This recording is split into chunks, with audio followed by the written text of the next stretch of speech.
What if our hands are not ours anymore? Can the capitalist society we live in take them from us? The first of our videos tried to explore this idea. We are surrounded by products that are not anymore just made by our hands, but also by machines. We did not really know at the beginning our opinion on this problem, but the truth is that along the process of doing the video, there was a certain melancholy on seeing how society is more and more impersonal. When we finished the video, even if we think it showed the idea we wanted, we were not totally satisfied with it. But why? Maybe because our hands can turn into machines easier than we think. At some point, we lost the focus of the video. We started wanting to explore the topic and develop ourselves as video creators. There it is the melancholy we perceived before. It is now just products being made by machines instead of our hands. The problem is that we don't create anymore to evolve as individuals, but to produce more and more just because it is what society expects from us. In the process of editing, we first show the final product and then the creation process.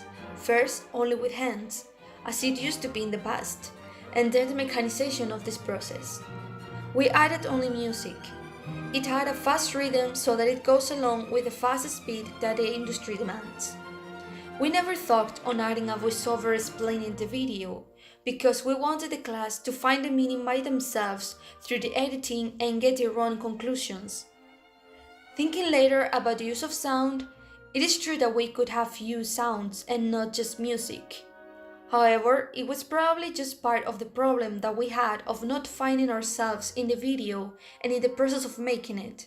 So this is what we wanted to transmit to the class, how society has changed so much that we are not anymore the ones making or creating what is around us, the tools that we use every day, along with the process of testing our capacity of creating and developing as humans and individuals. We live in a capitalist society with the only purpose of creating as much as possible, so that's why machines are now so important and not our hands and abilities. In a way, we turn our hands into machines making this first part of the project. Maybe the fact that we choose found footage also contributed to this mechanization of our creative process. We thought that it would be easier since we did not need to record anything, but it was at the end more difficult. We felt disconnected with the images we were searching. They weren't ours, and we either did a good job trying to make them ours. The most troubling part was that it wasn't really about us. It wasn't our hands featured in the video.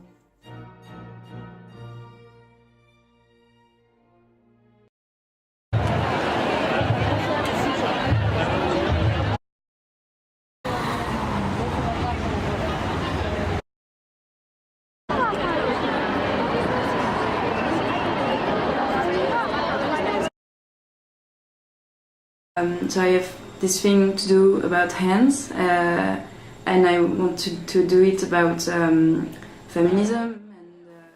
Our hands are a means of communication. With them, we are able to do many things, such as working, helping, talking, writing, etc. But also fighting, protesting, in a violent or a non-violent way.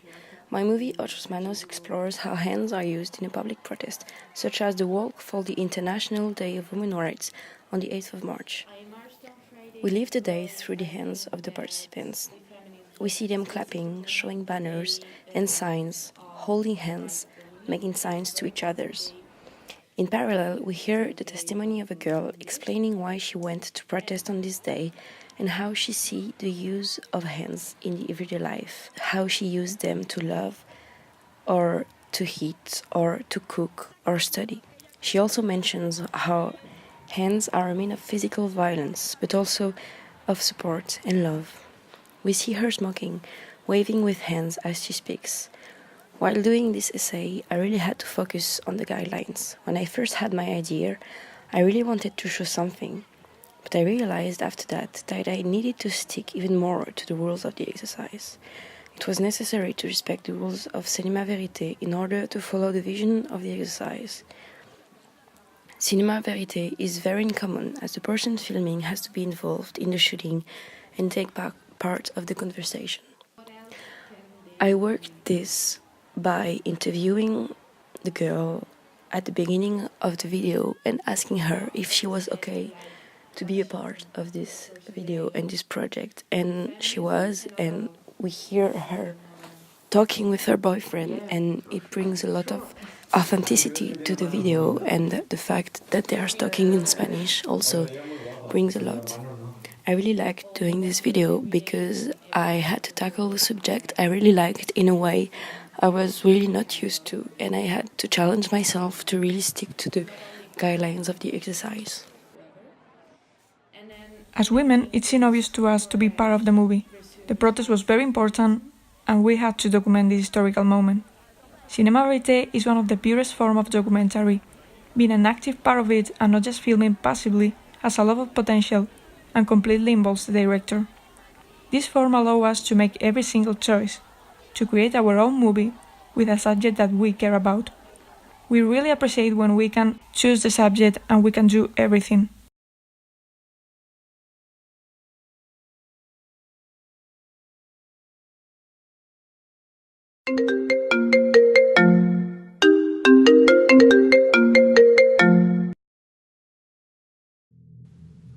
With the turn of the century came a new revolution, a tool the size of our hands, the cell phone. We've gained the ability to talk with our family, friends, and colleagues whenever we want to. We can learn about what's happening on the other side of Earth in seconds. We can access the internet at any time. The world is revealing its deepest secrets to anyone who wants to know them, anyone who is able to put a finger on a screen. Focusing on hands opened possibilities to introduce small poetry into the direction of the film. Documentaries aren't only about showing the world, it is made of choices, selections of elements of reality. The angle, the editing, and the things the director focuses on are not random choices. The topic allowed us to bring not only concrete concepts and stories, but messages on the power of body language and communication between humans. We managed to find a way to use the topic for deeper meanings. It could have been disappointing because of the guidelines, because it could have made us struggle to adapt our ideas and messages to the instructions. But it actually made us think more and challenge our creativity to fit in the course and still bring the topic to life. The docufiction film worried us, as it isn't usually the kind of film we make. It was very new for us, and the idea and the plot were harder to find in order to respect the codes of the genre. We wanted to make a film with an actual message and reflection, and not just an easy answer to the instruction. It appeared obvious for both of us to talk about technologies and the danger they can represent. The way to construct our clip was a tough work, as it is easy with this format to actually represent the reality and not what reality could become. Also, the credibility of the actors had to be in the center of the mise en scène. Credibility seems to be the secret to this project. We were not used to make this kind of format, and at first, we didn't expect this guideline at all, and we were not really putting our personality into the project and the writing.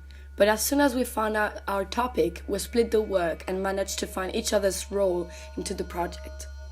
From that moment, we wanted to show how technologies can become another hand, and in a way erase the main role of our hands. Communication is the key to society, and as phones and internet could appear as a way to reinforce our relationships to one another, it could become a danger and isolate us from others. When we got the fake documentary assignment, we wrestled over several styles: comedy, drama, horror. And then we realized that perhaps we could combine all three. We both were big fans of Black Mirror, and we saw the grand potential of showing the dangers of technology for the future of humanity, a common theme in the show. We knew that the technology itself wasn't the problem, because technology enables us to expand our knowledge to an unlimited potential, and it just makes life easier for most. However, most of us are victims to its addicting nature as well. I noticed how my friends always seem to be touching their phones, even when they aren't using them. I recently deleted a bunch of my social media apps on my phone, so I would spend less time on it, but I found myself constantly unlocking my phone and swiping around, even though I knew I didn't have any social media apps installed for me to use. Given this idea, we knew the best route was to turn this very real mental attachment to our phones into a more real physical attachment. Although I helped someone with writing, I decided to take charge in the editing process. I chose the 3:4 ratio for the video as both an homage to Twilight Zone's original TV ratio, which is a show that heavily inspired Black Mirror, and I also chose it as a way for the audience to feel a bit more constricted by the borders of the screen. I also found a few found footage clips from various newsreels, which highlighted the real-life dangers of prolonged cell phone screen use. I thought those fit perfectly with our theme. The bridge between the absurd storyline of fake interviews and the reality of the real conversation between our actresses that was featured at the end of the video, I thought those were well glued together by the real news clips that we used in a surreal fashion. I think the absurd situations we created also led to some humor that contrasted against a dark, real subject plaguing the world now.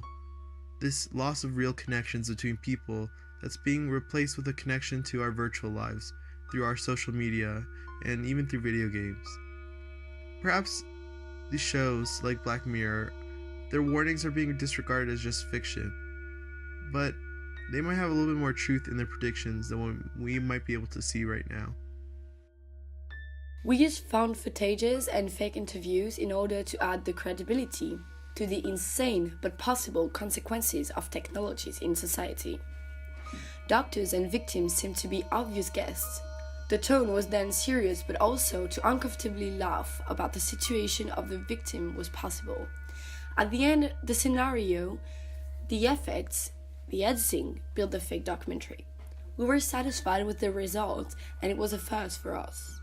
It is probably not the genre we would work on in the future, but it taught us to adapt our ideas and abilities to an unknown field of cinema.